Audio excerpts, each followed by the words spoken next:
My name's Jupiter Hadley, and today we're doing another version of Jupi Plays All the Games, this time with the Indiepocalypse Issue 27. Now, I want to bring this sort of game jam to people's attention, because this is a monthly, I believe, game jam, where developers are challenged to make a game that are then, 10 of them are selected, you get paid for the 10 that are selected, and they're bundled up into a bundle that is sold, and 5% of the sales are given to you before they break even, and then 8% are given to you on anything after that. So it's kind of an interesting game jam in a way that you can, win $20, I guess, and your game can be bundled in and put together with a bunch of other people.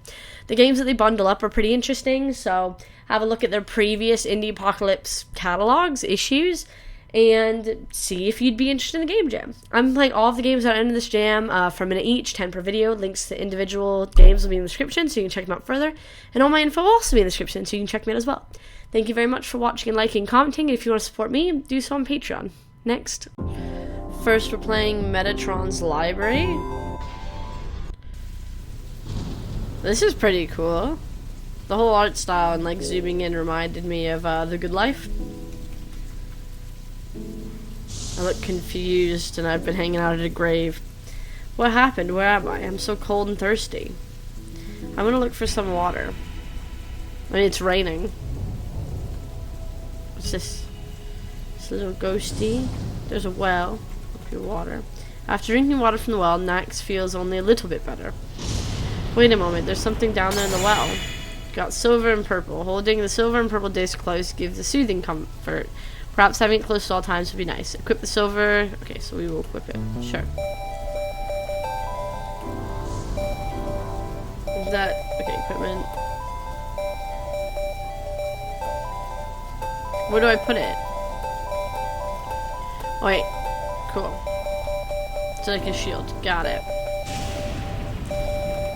Okay, close and then close. Done. We got it. Do you see a little ghosty now? Is that a spirit? Gah. How is this possible? I've never seen such supernatural things in my entire life. Suffer with me, gah. We're gonna fight. This is fine. Feels really well made.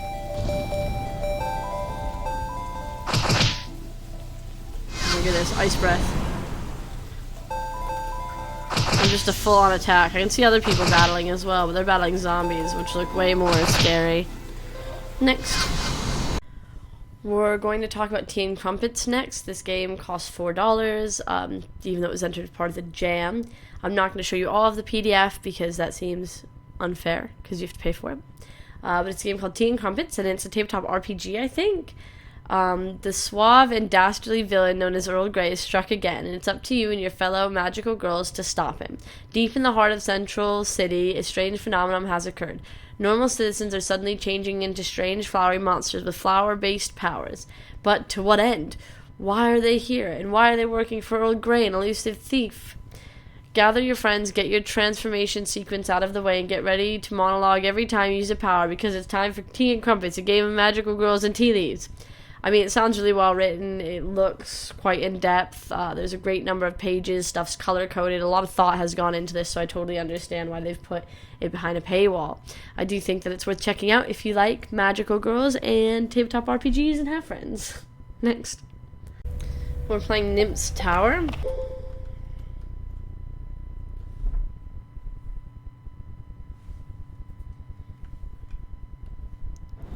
I was scared for a minute there.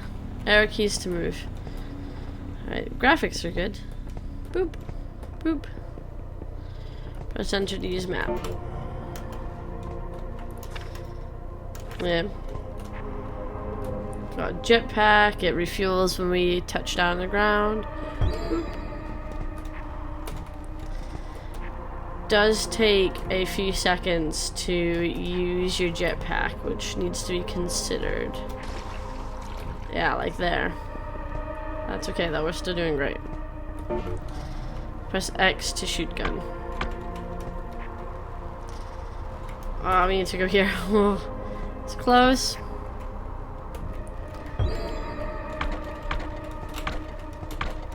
I like the sound effects in this game. Oh no! I fell in the water and there's a thing here though, so I want to grab that maybe. Need a health pack after hanging out in that water. Come on. There we go. Cool.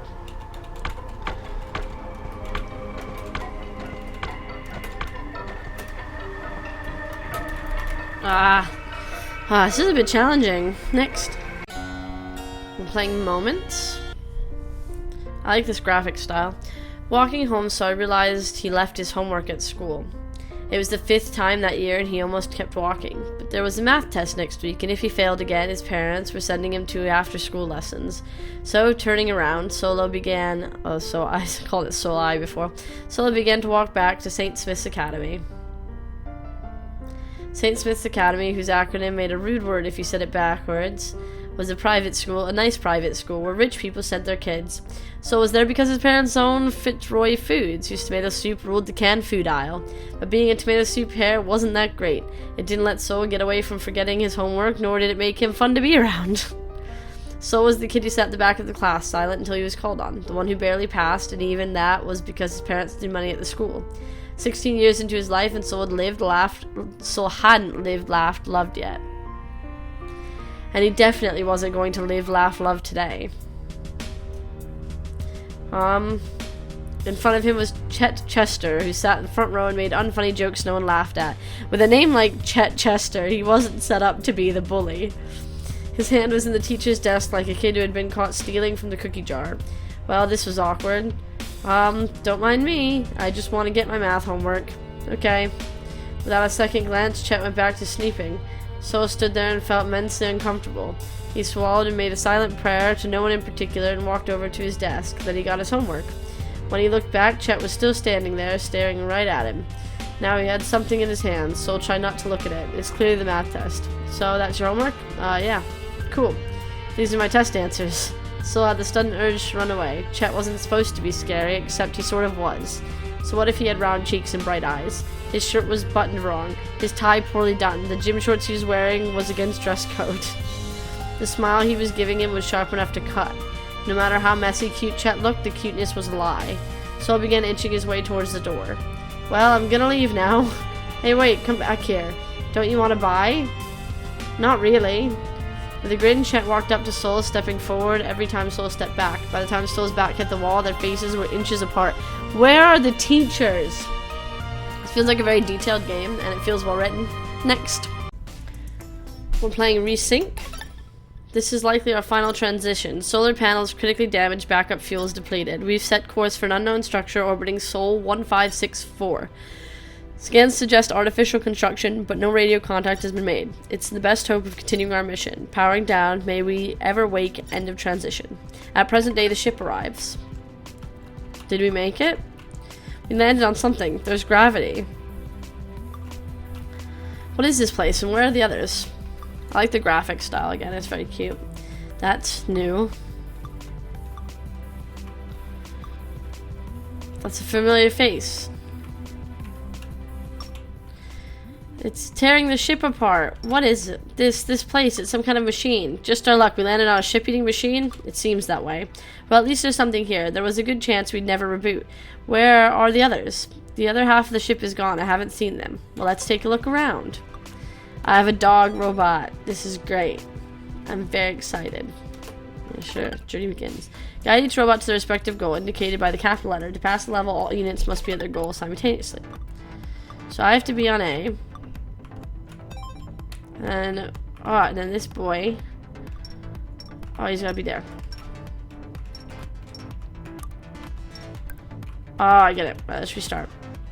No, we need to I need to become the other one. Yeah, we need to reset level. Because what we need to do is do this. And we can use the timer to help us. Alright, and then... Thank you.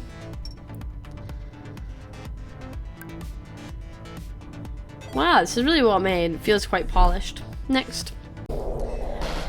We're playing A Good Day. There was some audio of someone telling me that this place looked fire and that I was excited to be here. So I am excited to be here and feel like this place looks fire.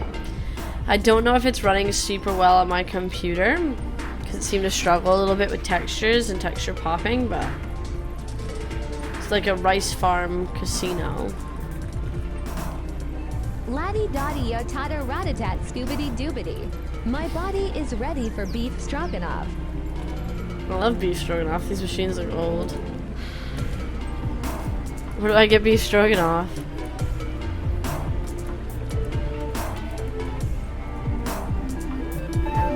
And a big slide too. Wanna go upstairs to the big slide?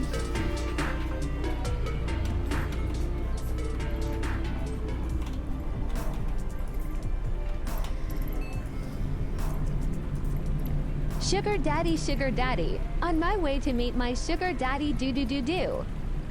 Okay. I miss my grandma. Just a stream of conscious thoughts.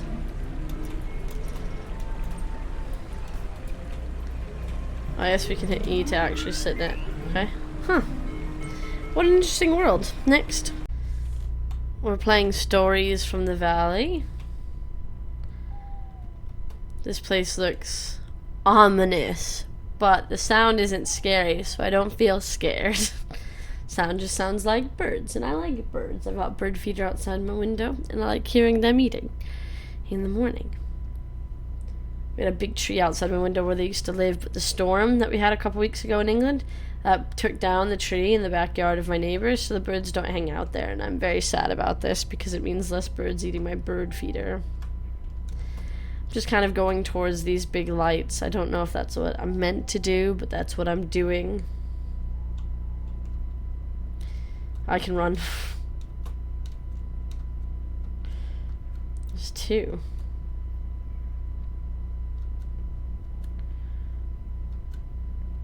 What a vast world.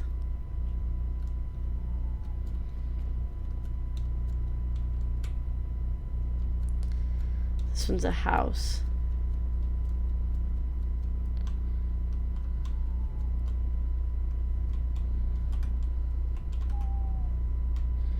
We can't seem to go in, but it's definitely a house here.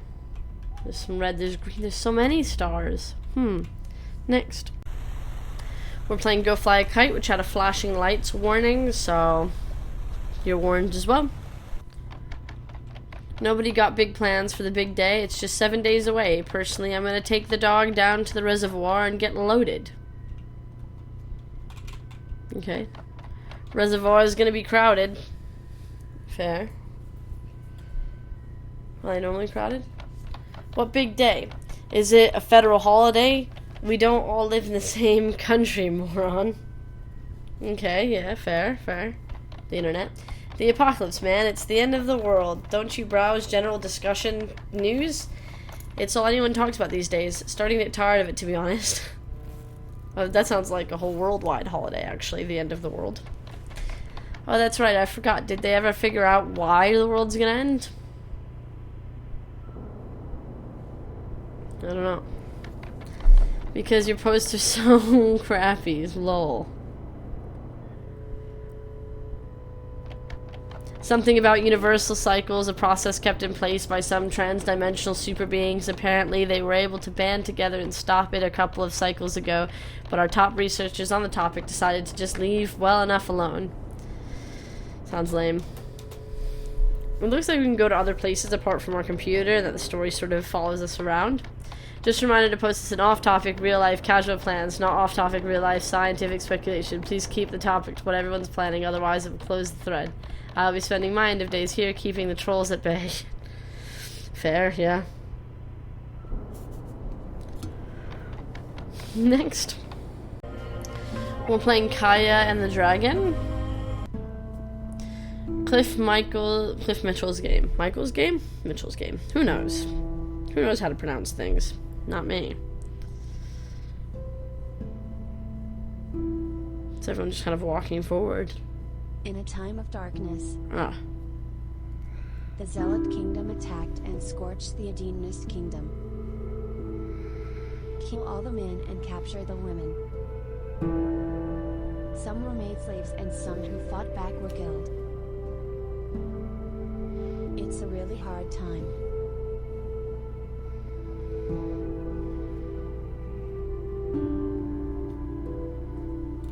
Sounds like it was a really hard time. Lots of just looking at the backs of women. Among the captives was the one named Caya the Beast Whisperer. She was caught and held in a dungeon. As for her dragon, it was temporarily locked up in a prison specially made to hold it. Okay. Caya looks for a way to free her dragon. She also pretends to be dead to be able to escape from prison. Wow. And here is the story.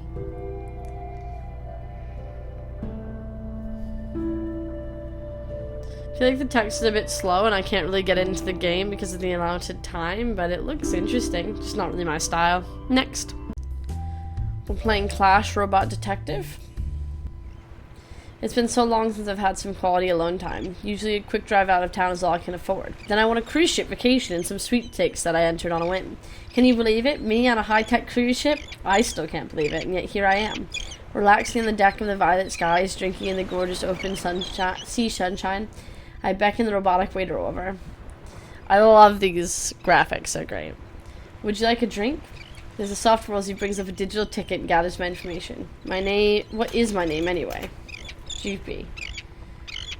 Oh, I do like strawberry daiquiris. Yeah. Right away, Jupi. I leaned back in my chair. I can't help but think about the tone I took with that robot. It was just a machine, but I was being so nice to it. Just a force of habit, I suppose. I try to be kind whenever possible. Everyone responds well to a bit of kindness. The waiter returns my drink. A strawberry daiquiri, Jupi. I thank the robot and take my daiquiri. It is light and fruity, with just the right amount of kick. The waiter leaves to attend other clients. I settle back in my chair, happily sipping my drink. Life couldn't be better. But apparently it's about to get worse.